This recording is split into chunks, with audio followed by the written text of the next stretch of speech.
दोस्तों एक बार फिर से स्वागत है आपका प्रजापति न्यूज में।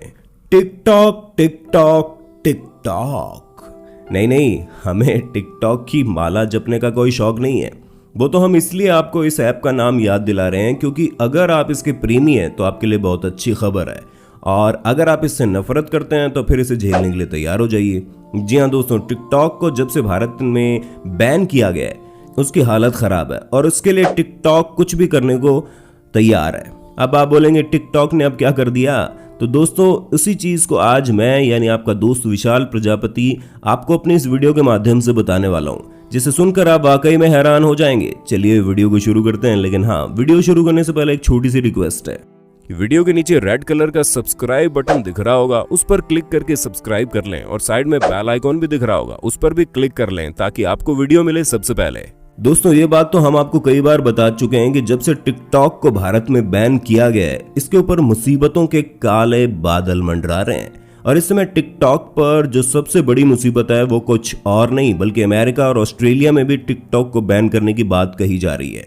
बात क्या कही जा रही है, बल्कि अमेरिका के राष्ट्रपति डोनाल्ड ट्रंप खुद अपने कई सारे भाषणों में कह चुके हैं कि हम टिकटॉक को बैन करके ही मानेंगे।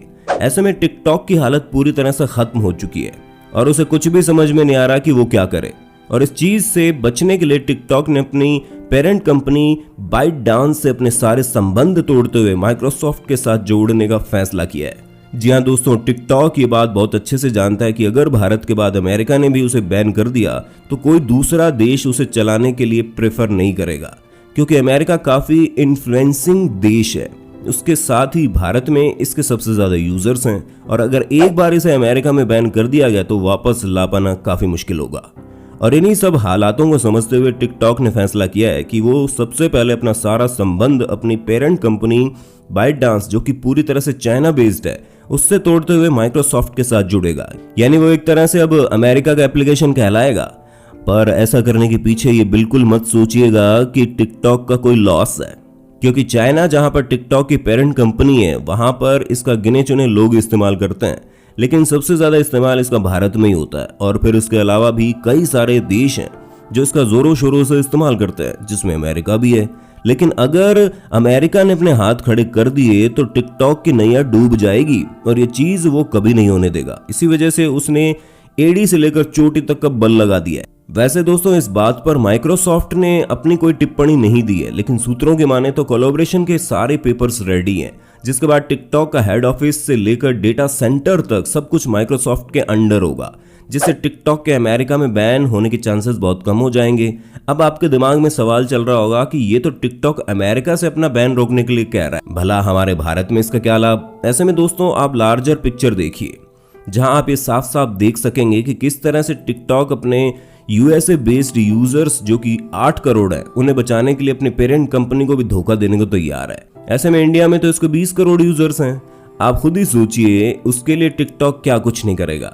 और जब हमारी सरकार से टिकटॉक की बात हुई तो टिकटॉक ने यह भी कहा कि वो इंडियन यूजर्स का डेटा स्टोर करने के लिए इंडिया में एक डेटा सेंटर बनवा देगा, जिससे इंडिया का डेटा इंडिया में रहे और कहीं और लीक ना हो। ऐसे में एक काफी सही चीज है और शायद सरकार इसे मान भी जाए। लेकिन इंडिया में टिकटॉक के बैन होने की वजह से केवल डेटा चोरी और चाइनीज कनेक्शन नहीं था, बल्कि इसकी एक बड़ी वजह वल्गैरिटी और एडल्ट कंटेंट भी था। इसलिए अगर भारत के हाथ पैर जोड़कर और माइक्रोसॉफ्ट के साथ जुड़कर टिकटॉक वापस से भारत में आएगा तो उसे उन सब चीजों पर भी काम करना पड़ेगा।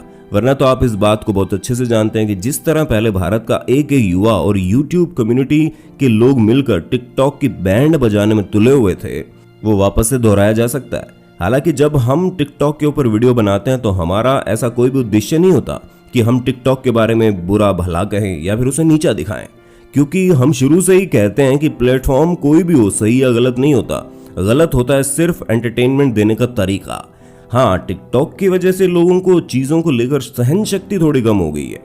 उसके लिए अगर टिकटॉक पर काम करके अपनी वीडियोस की लेंथ को थोड़ा और बढ़ाएं तो हमें ज्यादा खुशी होगी, क्योंकि उससे लोगों को कुछ अच्छा बनाने की इंस्पिरेशन मिलेगी और वो ज्यादा दिमाग लगाकर ज्यादा मेहनत करके अपने कंटेंट को तैयार करेंगे। ये नहीं कि पाउडर उड़ाकर और कपड़े बदलकर लोगों को एंटरटेनमेंट कर दो और इस तरह की चीजें करके अगर कोई फेमस होता है तो ये बात तो पक्की है, इस तरह की वाहवाही ज्यादा दिन तक नहीं चलती।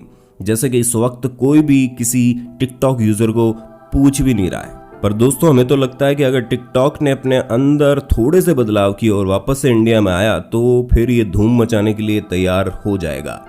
और हम कामना भी करेंगे कि जब तक टिकटॉक की वापसी हो तब तक एक नया रूप लेकर आ जाएं, जो हमारी यंग जनरेशन को कुछ सिखाने की कोशिश करे, ना कि उसे पाउडर और कपड़े बदलने के लिए इंस्पायर करे। क्योंकि इस तरह का नेम, फेम और पॉपुलैरिटी सिर्फ 2 दिन की होती है, बाकी कुछ भी ज्यादा समय नहीं चलता। इसलिए हमें तो ये लगता है कि सरकार को टिकटॉक सामने से 2 से 3 मिनट की वीडियो बनाने का ऑप्शन रखना चाहिए, ताकि लोग खुलकर अपने टैलेंट को लोगों के सामने रख सके और कुछ क्रिएटिव तैयार कर सके, जिससे देखने वालों को भी मजा आए और करने वालों को भी चैलेंज लगे, वैसा ही जैसा यूट्यूब पर लोग करने की कोशिश करते हैं। अब हम आपसे जरूर जानना चाहेंगे कि आपको हमारी बात सही लगी या गलत। क्या आप इन बदलावों के साथ टिकटॉक को एक्सेप्ट करेंगे?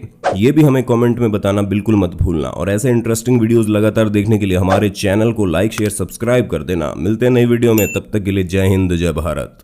दोस्तों आपकी स्क्रीन पे 2 और वीडियोस दिख रही हैं, जिसे देखने के लिए आप इस स्क्रीन पर क्लिक करें। दोनों देखिएगा, बहुत अच्छी वीडियो बनी है।